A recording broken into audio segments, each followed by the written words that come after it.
Hooter की बजाय जल्दी से एक ब्रेकिंग में बताते हुए अब कैबिनेट की तरफ से प्रधानमंत्री मोदी को धन्यवाद दिया गया है। कैबिनेट बैठक के बाद पीएम मोदी की एक तरफ अहम बैठक हो रही है क्योंकि ऑपरेशन सिंदूर जिसको आगे बढ़ाया गया, तीनों सेनाओं को भी बधाई दी गई। कैबिनेट ने प्रधानमंत्री मोदी और उनकी लीडरशिप को भी बधाई दी है और जरूरी बात है इसीलिए क्योंकि नीति और नियत इसी को कहते हैं। आपकी नियत थी, आपने नीति बनाई, आपके साथ हर कोई खड़ा रहा, पूरा देश आपके साथ, 140 करोड़ भारतवासी आपके साथ खड़े रहे। तीनों सेनाएं किस तरीके से डटी रही और कैबिनेट की जब बैठक हुई, कैबिनेट की बैठक के बाद न सिर्फ प्रधानमंत्री मोदी को धन्यवाद दिया गया बल्कि तीनों सेनाओं को भी बधाई दी गई सक्सेसफुल ऑपरेशन सिंदूर के लिए। और ये जो नाम है सर, इसको लेकर सुबह से चर्चा हो रही है, लेकिन आप सोचिए ये सिंदूर जो नाम है ये किस तरीके से उन सेंटिमेंट्स को भी रिफ्लेक्ट करता है। उन सेंटिमेंट के साथ साथ ये बताता है कि कैसे हम अपने यहाँ प्रतिबद्ध हैं सुरक्षा को लेकर, यानी कि आप हमें छेड़ेंगे तो हम आपको छोड़ेंगे नहीं। ये बहुत क्लियर है। जल्दी से एक बार सर मुझे स्टूडियो जाना होगा, अदिति के पास चलती हूँ, न्यूज रूम में इस वक्त वो मौजूद हैं।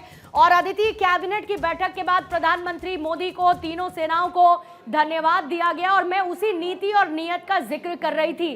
कल्पना से परे सजा मिलेगी और वाकई में ये तो सिर्फ शुरुआत है, अभी तो पूरी पिक्चर रिलीज होना बाकी है।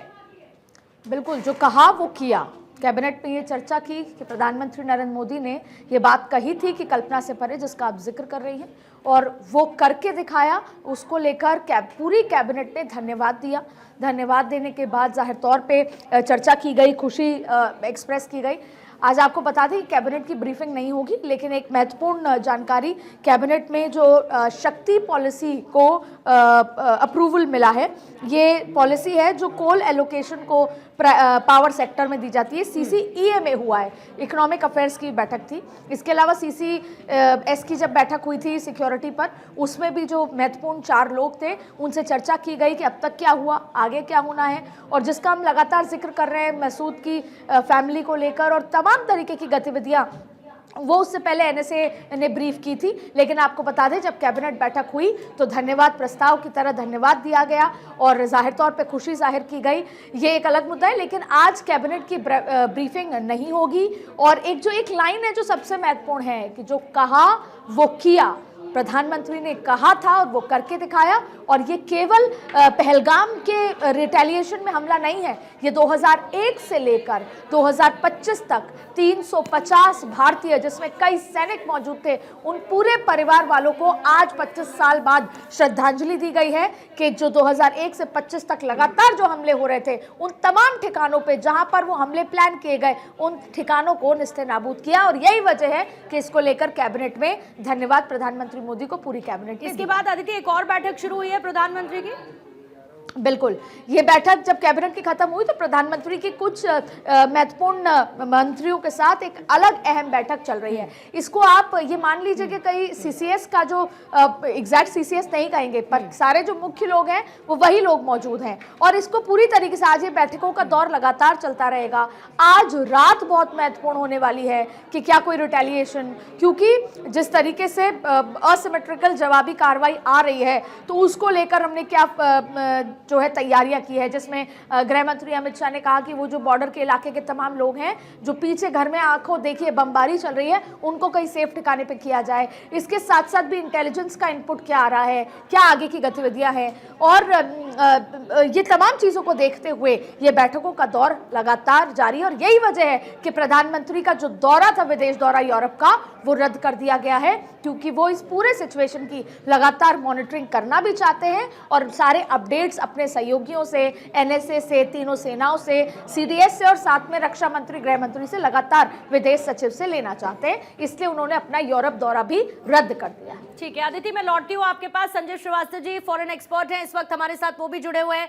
संजीव जी, आज का दिन तो देखिए भारत में जगह जगह से जश्न की तस्वीरें आ रही हैं और अभी प्रधानमंत्री मोदी को धन्यवाद कैबिनेट की बैठक के बाद दिया गया, तीनों सेनाओं को कैबिनेट की बैठक के बाद धन्यवाद दिया गया।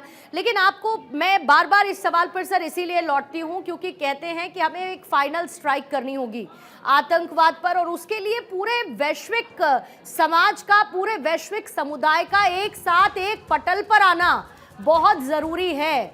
भारत की इस कार्रवाई के बाद आपको लगता है कि it's high time and need of the hour कि आपको पाकिस्तान का समाधान निकालना पड़ेगा और निकालना चाहिए, अगर आप खुद आतंकवाद से पीड़ित कभी आने वाले समय में नहीं होना चाहते हैं तो? जी जी, देखिए, आतंकवाद की जो चुनौती है पूरी मानवता के समक्ष एक बड़ी चुनौती है। और विश्व के जो बड़े राष्ट्र हैं, चाहे यूनाइटेड स्टेट्स ऑफ अमेरिका हो, यूरोपीय राष्ट्र हो, इजराइल हो, हमारा राष्ट्र तो इससे जाहिर है कि लगातार अपनी लड़ाई लड़ रहा है।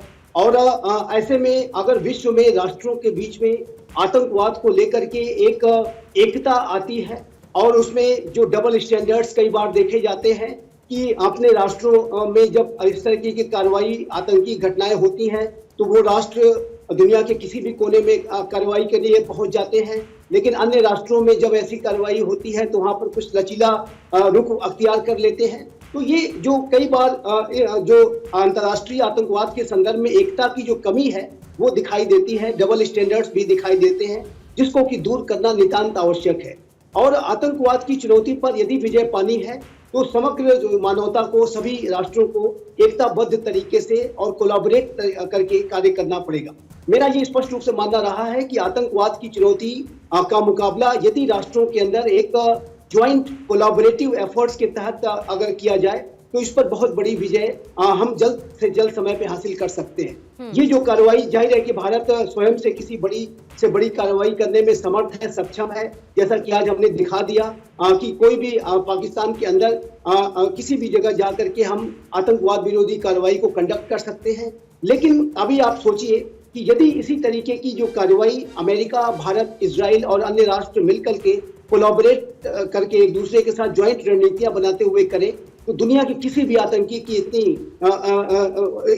स्थिति नहीं है कि वो अपने आप को बचा पाए और ज्यादा लंबे समय तक ये आतंकवाद नहीं रह पाएगा और आतंकवाद का पूर्ण खात्मा हो जाएगा। तो आपने ये बड़ा महत्वपूर्ण सवाल उठाया है और आज एक ऐसे समय में कि जब भारत आतंकवाद के लीडर के रूप में उभरा है, आतंकवाद के विरुद्ध भारत ने ये जो सशक्त कार्रवाई की है, इसका मैसेज पूरे अंतर्राष्ट्रीय समुदाय में गया है कि आतंकवाद की चुनौती का मुकाबला जीरो टॉलरेंस के अप्रोच के साथ किया जाना चाहिए और आतंकवाद के संदर्भ में एक संकल्पबद्धता होनी चाहिए। तो मेरा ऐसा मानना है कि भारत ऑलरेडी एक लीडर की भूमिका निभा रहा है और भारत के प्रधानमंत्री श्री नरेंद्र मोदी इस बात को यूनाइटेड नेशंस के मंच पर भी कहते रहे हैं कि आतंकवाद को हमें और अच्छे तरीके से, गहरे तरीके से समझने की आवश्यकता है, इसको परिभाषित करने की आवश्यकता है और इसके ऊपर एक कोलैबोरेटिव एक्शन लेने की आवश्यकता है। इस बात को साउथ एशिया में साउथ एशिया में सब भारत की मजबूत होती आवाज भारत को लेकर सर हम ये कहते हैं कि एक बदला हुआ भारत है जो अब जो कहता है तो पूरी दुनिया सुनती है और उसको मानती है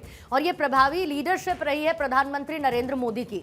लेकिन जिस तरीके से हमने अटैक किया, जिस तरीके से हमने टारगेटेड टेररिस्ट कैंप्स पर अटैक किया, ये भारत की आतंकवाद के खिलाफ जीरो टॉलरेंस पॉलिसी को बहुत प्रभावी तरीके से ऑन ग्राउंड एस्टैब्लिश करता है, जहां पर आतंकवाद को मजबूत किया जाता है। वैश्विक स्तर पर सर मुझे याद है एबटाबाद में ओसामा बिन लादेन को लेकर किस तरीके से अमेरिका ने पूरे ऑपरेशन को अंजाम दिया था। इससे इतर बाकी देशों ने क्या किसी ऐसे टारगेटेड टेररिस्ट कैंप पर क्या अटैक किया है? मैं इसलिए सवाल पूछ रही हूं क्योंकि सबकी टेररिज्म की अपनी अपनी परिभाषा है और कभी कभी सहूलियत के हिसाब से भी लोग उसको बनाते और चेंज करते हैं। जी जी, इस तरीके की कार्रवाई करने में जाहिर है कि इजराइल की महारत है। इजराइल इस तरीके के टारगेटेड हमले भी वो करता है। इजराइल ने जो हमास के अनेक ठिकानों को इसी तरीके की बड़ी स्ट्राइक्स के माध्यम